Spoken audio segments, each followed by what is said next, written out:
काकू ही मला एका इंटरव्ह्यू मध्ये म्हणाली होती की माझ्या आईने मला लगेच परमिशन दिली की एकटं राहा, तुझं घर असणं खूप महत्वाचं आहे. जे परमिशन पण नाही, ती म्हणाली तू की जा जा आणि घर घे स्वतःचं.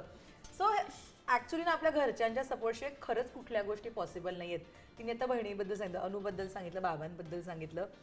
तुम्ही मला सांगा की तुमच्या डोक्यात नेमकं कधी विचार काय असतो प्रत्येक वेळी या दोघींना किंवा हिला एस्पेशली, बिकॉज फील्ड इतकं बेभरवशाचं आहे ना, अशा वेळी फॅमिलीचा सपोर्ट खूप गरजेचा आहे, राईट? तुम्हाला असं कधी विचार येतो की नाही यार, खूपच एक ऍक्टिंग कर किंवा नको बिझनेस, किंवा दोन्ही एकत्र कर, तू करू शकतेस? काय विचार असतात तुमच्या डोक्यात सपोर्ट करताना?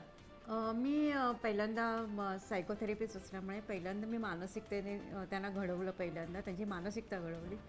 आणखीन त्याचबरोबर ना त्यांना अष्टावधानी केलं मी जास्तीत जास्त, कारण प्रत्येक एका वेळेला ते 4 कामं करू शकतात.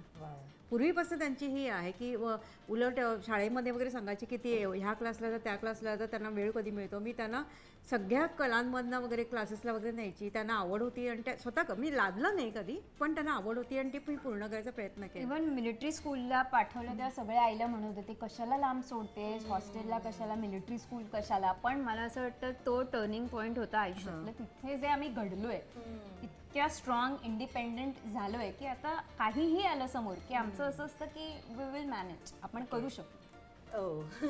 आणि ॲडव्हेंचर आहे त्यांच्यामध्ये, ह्याच्यामध्ये धाडस तर खूपच आहे. त्याच्यामुळे होतं काय की चॅलेंज दिलं की त्या लगेच ॲक्सेप्ट करतात आणि त्याच्यासाठी ना पॅशनेटेड असतात त्या दोघीजणी. पॅशन खूप आहे त्यांच्या दोघांमध्ये आणि तेच त्यांना पुढे घेऊन जातं खरं म्हणजे. कारण मग ते त्याच्यासाठी लागणाऱ्या गोष्टी पहिल्यांदा अभ्यासतात, रेफरन्सेस काढतात, सगळं त्यांचं सिस्टमॅटिक चालू असतं. आमचं फक्त ऑब्झर्वेशन किंवा मध्ये मध्ये आम्ही त्यांना काही सजेस्ट करतो, त्यांनी विचारलं तर काही सांगतो वगैरे. पण त्यांना माहिती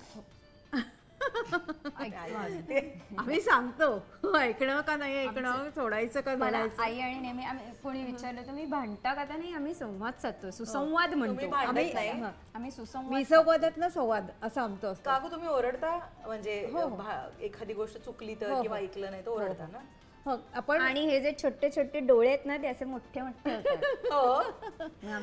पण आम्ही पूर्वीपासून असं त्यांना सांगितलं की कधीही आपलं काही भाषा ते विसंवादात ना संवाद आला पाहिजे, शेवटी संवादावरती संपलं पाहिजे.